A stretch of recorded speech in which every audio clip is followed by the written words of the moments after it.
Podcast VMS.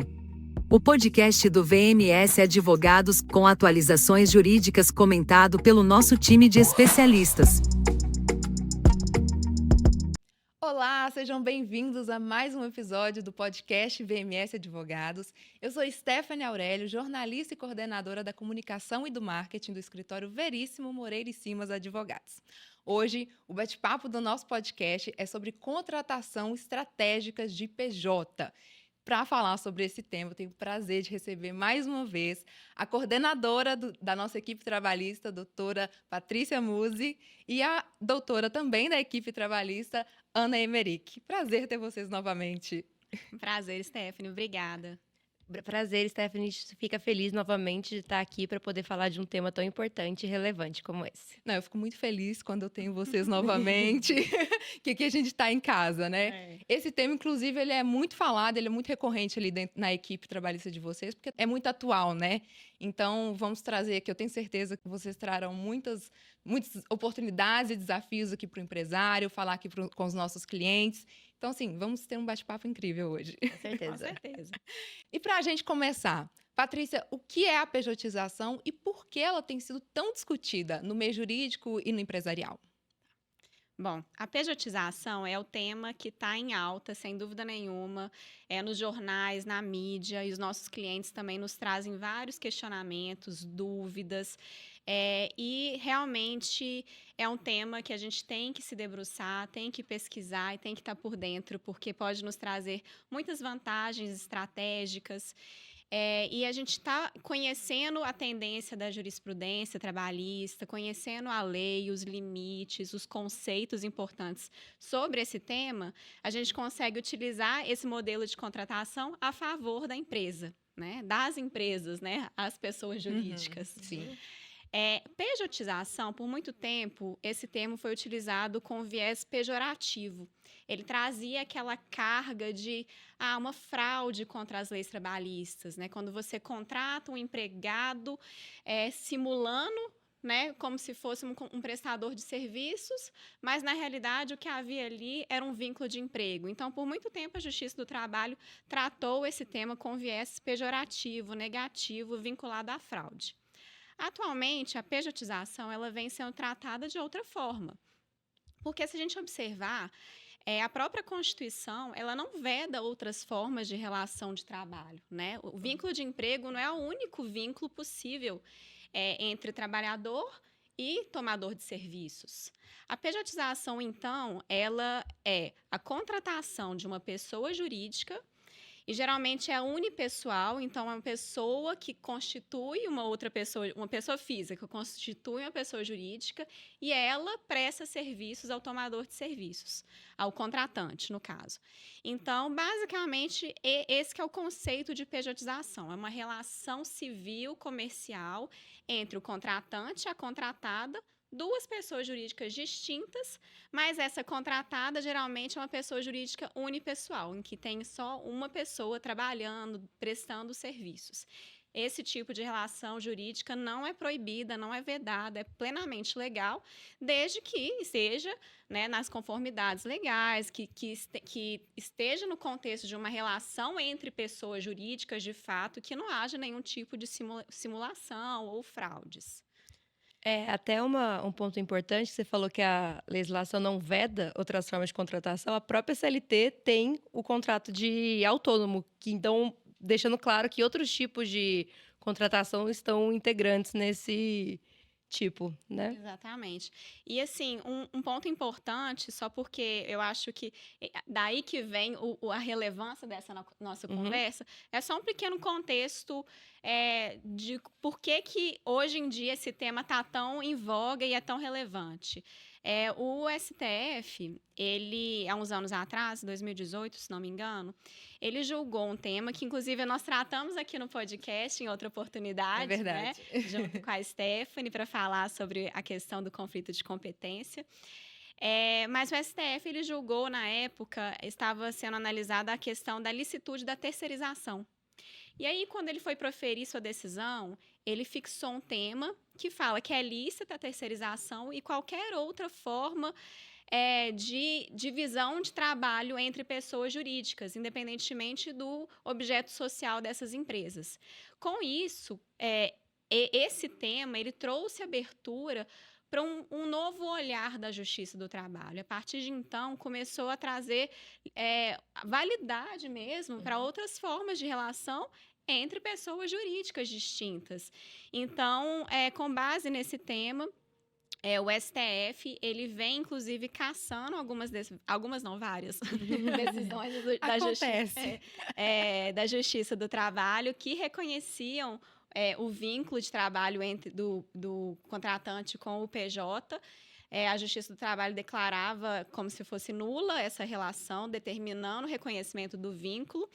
E o STF agora, em várias reclamações constitucionais, vem determinando que essas decisões sejam reformadas para que se reconheça a validade desse tipo de contratação.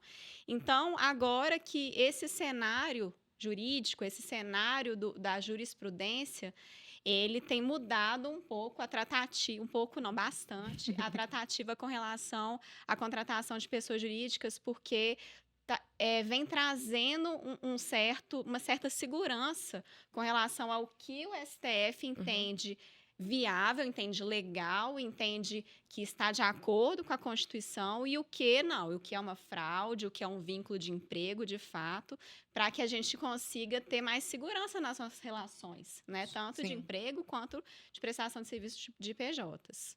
Inclusive, eu convido todo mundo a ouvir este podcast mencionado, que foi com a doutora Stephanie Linhares, do Cível, falamos sobre o conflito de competência, né, cível e trabalhista, e foi muito sobre isso que você trouxe aqui. É ótimo. Foi ótimo, é verdade. Ana, você poderia trazer aqui para a gente como que essas decisões do STF, elas impactam as empresas?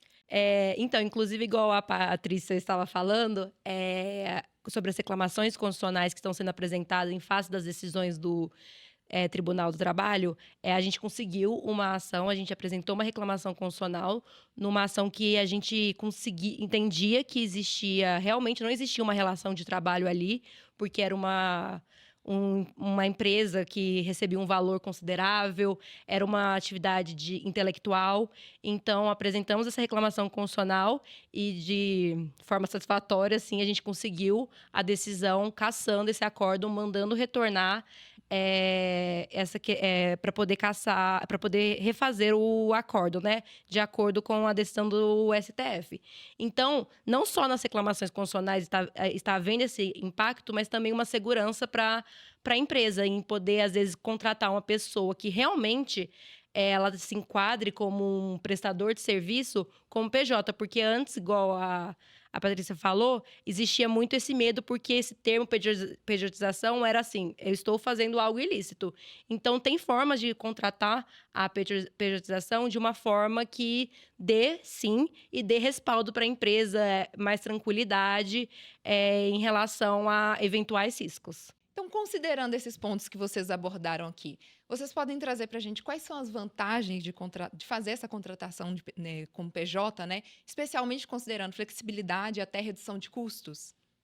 Com certeza. É uma modalidade de contratação que a gente não pode descartar, não deve descartar, porque tem impactos financeiros, competitivos muito relevantes. A contratação de PJ, a gente vem se deparando com as decisões, né, dos tribunais que vem validando esse modelo de contratação, especialmente quando a gente está diante de atividades intelectuais, né? Como a Ana até antecipou antes sobre o caso que a gente atuou.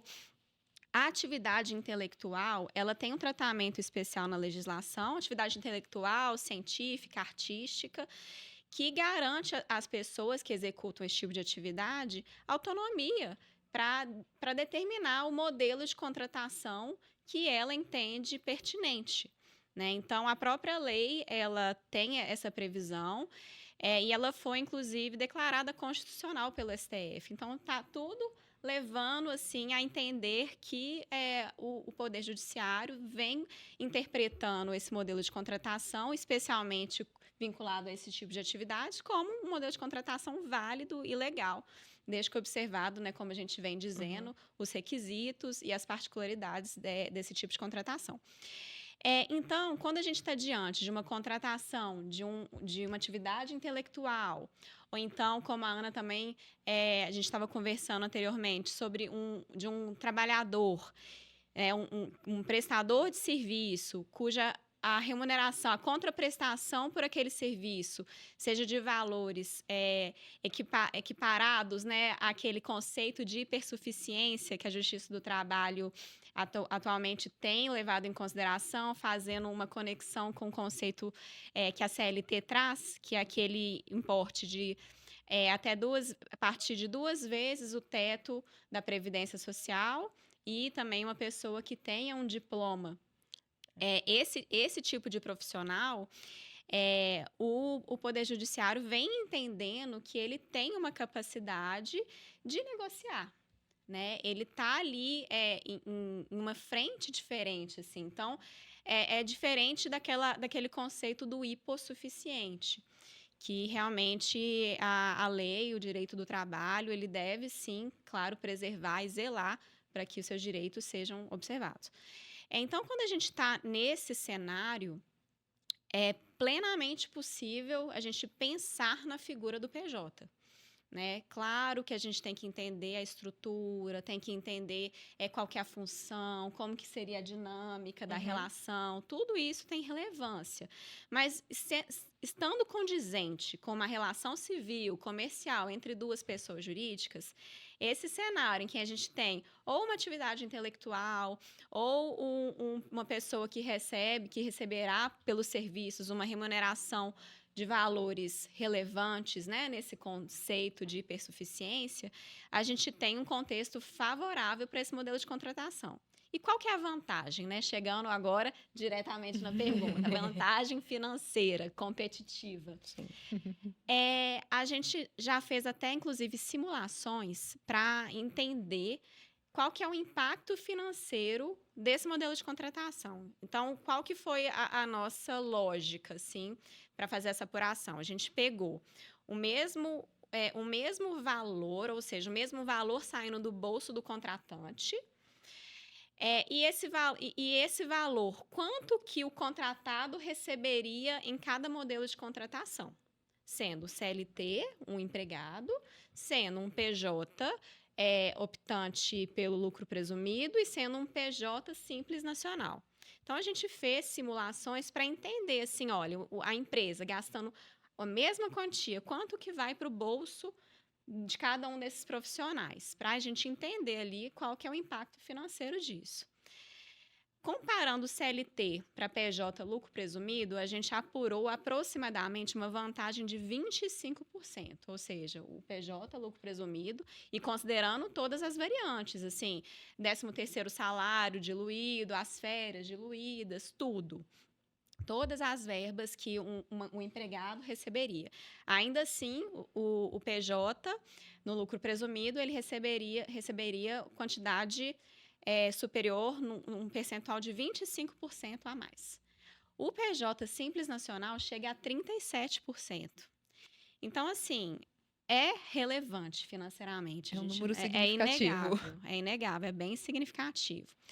E o que além dessa vantagem econômica, financeira, né, que aí o contratante pode pagar mais e quem está recebendo também consegue receber mais, considerando os encargos sociais e tributários, a empresa, quando ela contrata um PJ, ela tem um ganho competitivo, porque isso é uma prática de mercado. Inegável que é uma prática de mercado. Então, se uma empresa tem uma folha salarial muito alta, ela não consegue competir com outras empresas que têm uma folha mais leve, que contrata prestadores de serviços cujos encargos são infinitamente menores. Então, sem dúvida nenhuma, para o bolso do prestador de serviço é relevante a diferença, e também para a empresa que está contratando, ela tem um ganho competitivo inegável, né? Então, eu acho que isso é um ponto muito importante para as empresas considerarem na hora de optar qual é o modelo de contratação que elas devem seguir. Uhum. E é muito relevante também pensar na contratação do prestador de serviço, não só nas situações que você tem um contrato assim de um período maior, mas também para trabalhos específicos. Pegando até um pouco dessa ideia da atividade intelectual, que até eu acho que ela se casa um pouco com a hipersuficiência, por causa de o hipersuficiente tem que ter o diploma, e quando a gente pensa em atividade intelectual, a gente pensa que também está relacionada a isso. A gente vê muito caso, por exemplo, de engenheiros que são contratados para poder fazer uma atividade específica ali naquela obra, fazer uma medição, uma topografia. Então, às vezes, você contratar um CLT com uma carga tributária muito grande para ter um contrato muito pequeno, e tem várias repercussões, né? Claro que a gente tem o contrato por prazo determinado, mas ele tem ainda a questão do pagamento na rescisão. Você poder contratar um prestador de serviço mesmo, para ele ir e fazer essa atividade com o valor certo, certo mesmo, assim, esse valor, você vai fazer isso, me entregar isso, bem ajustado a questão do contrato, e fazer essa contratação sem correr esses riscos. Então, a contratação de prestador de serviço, ela amplia as formas que a empresa pode ver um contrato. Não só pensar no contrato de trabalho indeterminado, né? Ou até por prazo determinado, mas contratar, por exemplo, eu preciso de um dia essa pessoa, então eu vou fazer um contrato com esse prestador apenas para esse dia ou para esse serviço específico. Eu gosto dos links que a gente consegue fazer aqui, né? Esse conceito da hipersuficiência a gente tratou no podcast de verbas salariais indenizatórias, então convido vocês para ouvir também este podcast, que ali tem muita informação. Sim, com certeza, até para pensar em reduzir a folha quando a gente está falando de CLT. É uma coisa que está ligada na outra. A gente busca economia. Exatamente. E quanto aos riscos? Quais são a gente precisa considerá-los, né? Com certeza. Quando você contrata o PJ, assim, eu brinco com todos os clientes que eu falo que advogado trabalhista, ele é o primeiro a falar os riscos, falar não, assim, eu sei que eles ficam com o pé atrás com a gente, mas a gente tem que sempre pensar em todos os cenários, inclusive de um prestador de serviço ajuizar uma ação trabalhista. Eu acho que esse é o principal risco, e eu acho que o principal que as pessoas pensam na hora quando ou escutam a palavra pejotização. Porque se o PJ ele ajuiza uma ação pedindo a nulidade do contrato de prestação de serviço, ele vai pedir todo o pagamento das verbas como se fosse um CLT. Então, vai ter 13º, férias, benefícios que estão previstos na convenção coletiva, ou até no acordo coletivo de trabalho, FGTS, e a contribuição previdenciária, que o empregador, se for considerado assim, né, o contratante, ele vai ter que recolher sobre o salário que o PJ recebia. Então, além de ter pagado um valor que às vezes é um pouco mais considerável, ele vai ter que recolher os encargos, além do imposto de renda, a contribuição previdenciária, tanto da parte do empregador quanto da parte do empregado, apesar que tem as deduções. Mas, então, esse é o principal risco. Mas existe outros também que a gente acaba não pensando que pode acontecer, que é uma fiscalização do Ministério Público do Trabalho ou do Ministério do Trabalho e Emprego, em relação à empresa, chegar, entrevistar os empregados, perguntar os trabalhadores que estão ali, não necessariamente os empregados, perguntar a forma de contratação, e às vezes ele pode, mesmo não tendo uma ação trabalhista, ele pode entender que ali havia um vínculo e atuar a empresa, ou investigar, se for o Ministério Público ou um inquérito, que ele deveria ter assinado a carteira daquele prestador de serviço, aquele trabalhador. E geralmente são 2 atuações, até porque ele notifica para assinar a CTPS, e também notifica por não ter assinado a CTPS. E se você entender, por exemplo, eu tenho certeza que é um prestador de serviço e você não assinar a CTPS, você pode receber uma outra atuação por não ter cumprido a notificação que ele tinha enviado. Então, pode, assim, são várias repercussões financeiras, porque tem multas, tem questão de reincidência, quantidade de trabalhadores também que foram fiscalizados. E um outro ponto também que eu acho que esse é o mais esquecido pelos empresários, pelas pessoas, quando pensam em pejotização, é o risco da Receita Federal também. Porque se for entendido que houve uma fraude ali na contratação, você sonegou impostos, né? Você deixou de recolher o INSS, o valor do imposto de renda é diferente da PJ, da pessoa física. Então, tem o risco da Receita Federal também investigar, autuar e ter repercussões financeiras até um pouco maiores do que pensar só na autuação trabalhista. Porque a trabalhista ela fica ali na multa por você não ter cumprido o artigo da CLT que fala que o empregado que tem os vínculos da relação de emprego, você precisa assinar a carteira. Então, aí tem uma multa, aí vai depender assim, da quantidade de empregados, não tem um valor específico assim. Mas a questão da receita pode onerar bastante o contratante em relação a isso. Isso é muito importante, né? Porque às vezes a gente chega nas empresas e eles falam assim: não, eu tenho meus PJs e tal, mas não, eu tenho certeza absoluta, ele nunca vai entrar na justiça, ele nunca vai me levar na justiça. E realmente, a maioria não entra. Mas esses outros riscos, às vezes, eles são mais impactantes do que uma ação trabalhista. Né? Assim, o leão não tem dono, ataca mesmo. E as multas são muito altas. Sim. A gente já se deparou com alguns clientes que têm um passivo enorme com relação a isso, assim, das autuações da Receita. Então, é um ponto que deve, sim, ser considerado. Né? Foi posto, bem explicado aqui por vocês, que a pejotização ela é uma prática de mercado ilegítima, né? Sim. E aí, considerando esses riscos, o bom de entendê-los é saber como mitigá-los. Então, como o empresário se prepara, assim, para ele não ocorrer disso, o prejudicá-lo, né? Não, sem dúvida. Bom, é importante que a empresa olhe para dentro da organização e entenda o papel daquele prestador de serviço. Por que eu estou contratando esse prestador de serviço? Qual que é a função dele? É uma função condizente, né, com você contratar uma outra pessoa jurídica? Ou então, aquele prestador de serviço, ele vai estar inserido na minha organização tal como um empregado? Eu vou tratar ele da mesma forma? Isso a gente tem que entender, assim. Por isso que não é uma receita de bolo, né? Não dá pra gente chegar com uma cartilha, assim... Quem dera, se fosse. Toma isso, siga isso, vá com Deus. Não tem como. Quem faz isso, se alguém estiver fazendo isso, está enganando vocês. Porque, realmente, tem que ser um estudo muito particular. Entender as políticas da empresa, entender a cultura da empresa. E, diante disso, a gente tem que pensar de forma estratégica para entender quais as atividades são condizentes com a contratação de PJ. Fazendo esse mapeamento, o que a gente tem que fazer para mitigar é analisar os contratos, né? Então, os contratos têm que ser bem pensados, eles têm que refletir, de fato, quais são qual que é as atividades que aquele prestador de serviços deve executar, como elas vão ser reportadas, por quê? Por que isso é muito importante? Qual que é o principal ponto que vai transitar ali entre os conceitos de PJ e vínculo de emprego? É a danada da subordinação. Sim. Então, a gente tem que identificar se naquela relação existe ou não a subordinação. Aí você me fala assim: Patrícia, mas lógico que tem subordinação. Lógico que tem. Como que eu vou contratar uma pessoa e não vou falar o que ela tem que fazer, gente?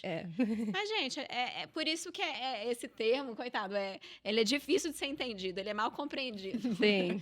Porque a subordinação, para esse fim de reconhecimento de vínculo, para estabelecer o conceito de uma relação de emprego, aquela relação, é uma subordinação plena. Né? É a subordinação técnica, subordinação econômica, subordinação direta. Então, uma coisa é ter uma orientação sobre como aquela prestação de serviço deve ser executada. Você não contrata uma pessoa e não fala nada, tampa os olhos. Não, eu não posso falar o que você vai falar. Ele vai adivinhar. Você vai ser meu subordinado. É igual contratar obra, você vai reformar o banheiro, você quer daquela forma que seja. Então, você pode dar as orientações, falar, eu quero que coloque o azulejo dessa forma e não dessa. Então, tem que tomar cuidado só com a forma que vai fazer a subordinação. Exatamente. Então, assim, é isso que a gente tem que ter um pouco de tato, sabe? Qual que é o nível de subordinação? Eu tenho que, a pessoa tem que estar lá num horário determinado, a pessoa tem que, se ela se ausentar, ela tem que me dar satisfação, tem que mandar um atestado. Isso aí é um vínculo de emprego. Porque o vínculo de emprego não deixou de existir. Ele existiu, continuará existindo, se Deus quiser, né? Senão a gente vai perder o nosso trabalho aqui.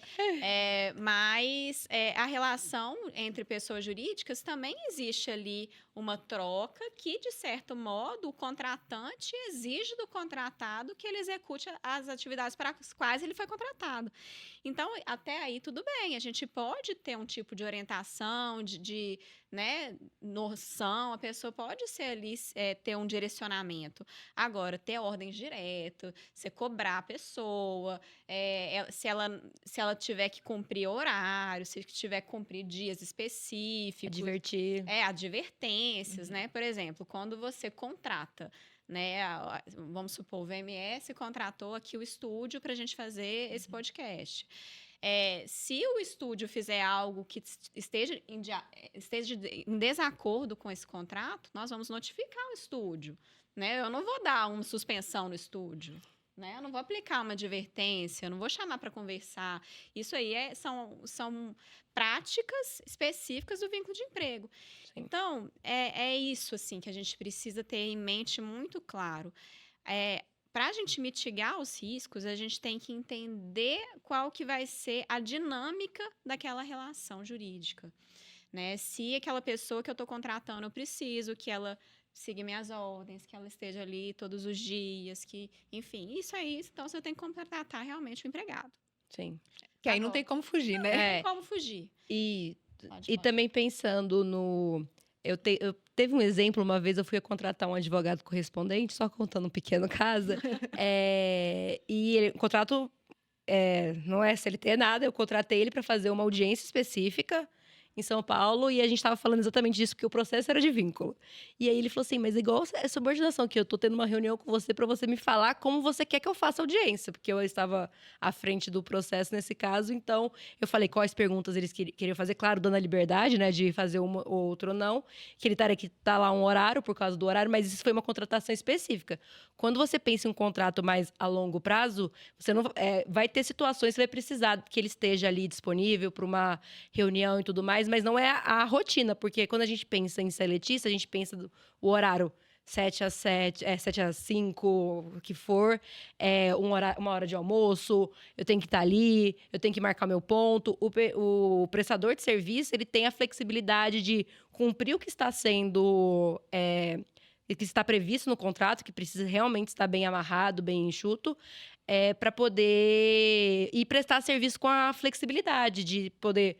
Esse dia eu não preciso ter essa obrigação 9 às 6. Assim, eu tenho a flexibilidade de começar num horário, de não ir nesse dia, de ir na reunião da minha filha, que for. Então, é muito importante a gente tomar sempre o cuidado em relação sobre o PJ e o seletista, porque ele tem... Por mais que algumas questões possam se aproximar em outras relações aos requisitos do vínculo, né? A gente pensa, ele está ali prestando serviço todo dia, porque às vezes ele quer, ele não precisa se ausentar naquele dia, que teria um pouquinho de habitualidade, mas a subordinação, ela tem que, por mais que às vezes tenha o direcionamento, ela tem que ficar bem diferenciado o que é um seletista e o que é um prestador de serviço. Exatamente. As pessoas, até dentro da organização, têm que sentir essa diferença. Se coexistir empregados e PJs, elas têm que entender, assim, viver a diferença da relação entre cada um, né? Então, por isso que a gente tem que pensar com muito cuidado como que isso será feito. E quando eu digo isso, não é querendo, tô colocando muito empecilho, não é isso. Tudo isso é muito bem, dá para fazer, sabe? E a gente faz isso com muita naturalidade com as empresas, então a gente consegue identificar as funções que são compatíveis, a gente dá um direcionamento.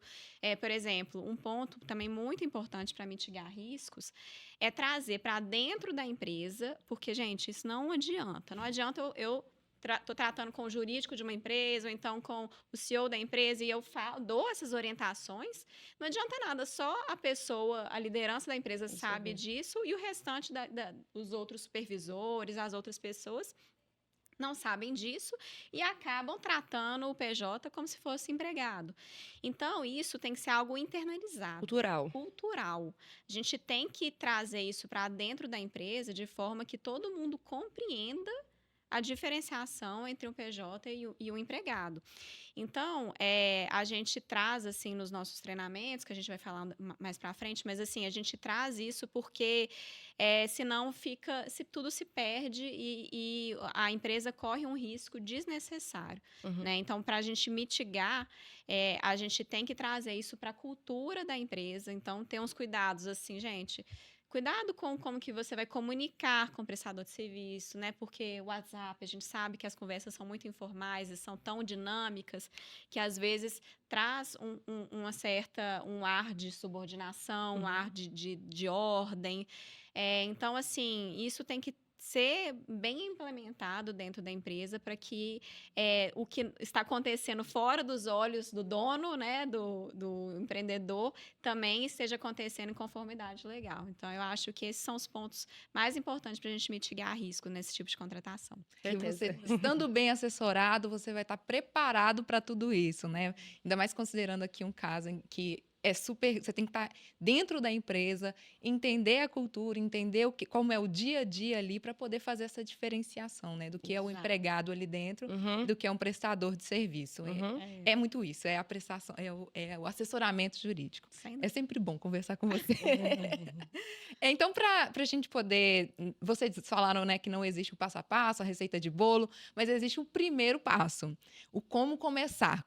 Como que a empresa pode começar a implementar essa forma de contratação mais estratégica, já entendendo, né, que existem os riscos, mas como que ela vai mitigá-los, né? Como ela vai ter essa contratação mais pensada, considerando a realidade da sua empresa. Esse é um projeto, assim, que a gente vem desenvolvendo com muito cuidado, com muito esmero, né, Ana? Então, sem dúvida, esse tipo de orientação, de assessoramento, é algo que é muito importante, como a gente vem trazendo, e a gente tá criando junto com cada cliente, com cada empresa, uma técnica, um caminho para construir isso em parceria com a empresa de forma mais natural e mais aderente possível. Porque realmente depende muito de cada segmento, depende muito da estrutura da empresa, Da realidade dos contratos. realidade, dos objetivos da empresa. Por que ela está querendo contratar os PJs? Para quê? Como que vai se dar? Então, assim, o primeiro passo, eu vou dizer, e assim, eu não tenho dúvida que a Ana concorda comigo, é entender a empresa, qual o objetivo e quais são as estratégias que ela está buscando com a contratação de PJ. Então, assim, primeiro ponto, sem dúvida, é entender esse contexto.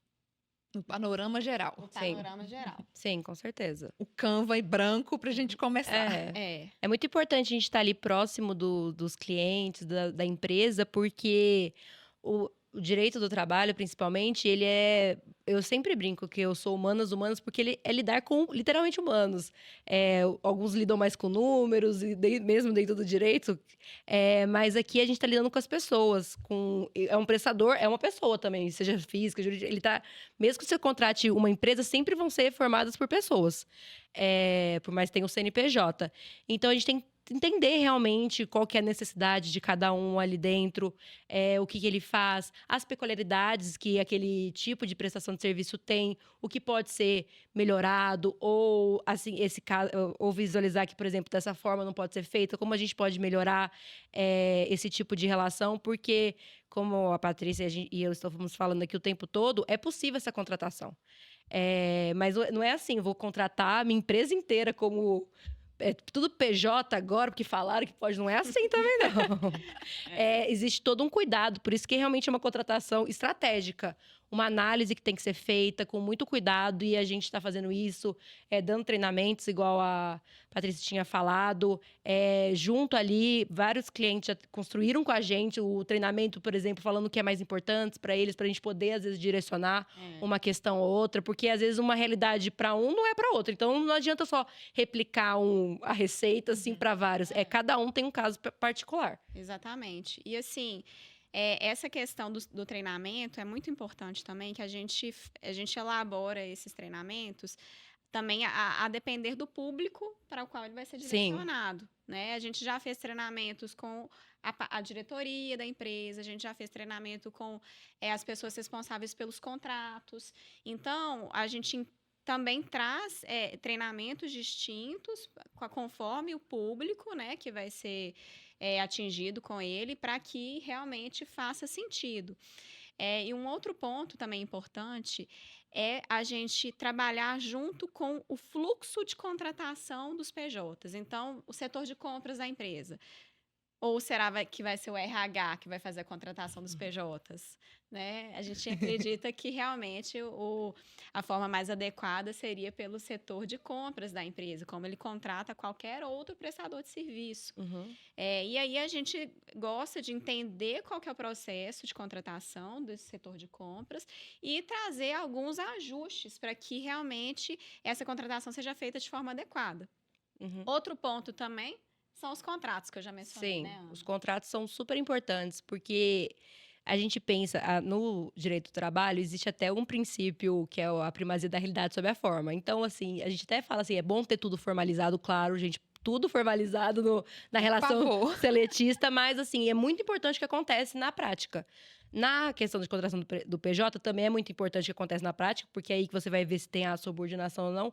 Mas o contrato, ele é muito mais importante, muito mais relevante, porque é nele que você vai trazer limites, por exemplo, da questão de não ficar configurada uma subordinação, mas o empregador, desculpa, o contratante, eu tô até confundindo, porque são andam. Arthur fala. O contratante, ele pode fiscalizar, igual eu falei, você contrata, assim, para reformar sua casa, você vai lá ver como que tá a obra, como que tá a questão. Então, tem que estar previsto no contrato como vai ser essa forma. Como você vai me dar os resultados? Porque você contrata um prestador de serviço, você espera um resultado. Sim. Então, tudo tem que estar muito bem previsto. E o objeto do contrato, ele tem que estar muito claro tudo que ele vai fazer ali naquela contratação, aquele período que for. Que é até uma coisa que a gente recomenda é que os contratos sejam por prazos determinados. Porque Aí a relação contínua, indeterminada, é uma característica do vínculo de emprego, né? Não é uma característica de prestador de serviço. Então, realmente, determinação de um prazo é importante. Sim. Tipo de contrato. Então, o contrato, ele tem que ser analisado pelo jurídico, tanto na parte da área de contratos como na trabalhista, para a gente poder verificar que está tudo, assim, realmente... todos os pingos no is estão ali. Para não deixar brechas para ele ser discutido. Eu já vi contratos, assim, que não foi a gente que fez, tá? Já claro. Outra pessoa. Escrito que a pessoa teria férias, teria 13º salário. Isso é muito a cara do vínculo empregatício. Então, o contrato, nesse caso, se o dia a dia no empregado, na relação de emprego, é a alma, aqui a alma vai ser o contrato. O contrato tem que estar previsto tudo e mais um pouco, se puder. Qualquer questão que tenha uma peculiaridade ali é importante a gente ver também. E tudo assim, tem coisas às vezes que a gente vai deixar de uma forma, outra, mas é muito importante a gente entender também para colocar as questões no contrato. Exato. É muito bem articulado, muito bem entendido. Esse tema ele é muito atual mesmo dentro do escritório. Eu vejo vocês lá se movimentando quanto a isso para os clientes. Eu vejo que vocês mergulham mesmo. Vocês estão lá, entendem a cultura, então estão fazendo um trabalho exemplar, maravilhoso com os clientes. Então, parabéns. A gente vê os resultados. Eu quero agradecer a presença de vocês aqui hoje por esse bate-papo. Por mais uma vez trazerem muito conhecimento aqui, mais uma vez entendi tudo, a gente fez muitos links. E assim, muito obrigado e que venham mais vezes. Então, com certeza, é muito bom estar aqui, falar desses temas, não só desses, tantos outros que a gente tem no direito, né? Não só no direito do trabalho, são tantos temas atuais que mudam. Então, é muito legal a gente ter esse bate-papo, que fica um pouco assim, a gente brinca, advogado é mais formal, né? O e-mail às vezes fica assim, aqui a gente consegue conversar, eu acho, de uma forma que... Fica bem entendido. Fica bem entendido. Às vezes usando um termo técnico, mas explicando. Exatamente, é ótimo. Eu adoro também, é um prazer estar aqui, principalmente tratando sobre esse tema, que é o nosso dia a dia, assim, acho que não tem um dia que a gente não trata de algo relacionado a PJ. Sim. E, enfim, a gente gosta muito de poder compartilhar, né, o que a gente vem vivenciando e o que a gente está experimentando e também os resultados que a gente vem alcançando. Então, muito obrigada pela oportunidade. Sim, com certeza. Obrigada a vocês. E eu espero que vocês também tenham gostado desse bate-papo. Aproveito para convidá-los a acompanhar o nosso podcast. Nós estamos no Spotify e no YouTube, no site vmsadvogados.com.br. A gente fica por aqui. Quaisquer dúvidas sobre este e outros temas, entre em contato com a nossa equipe que está apta a respondê-los. Até breve!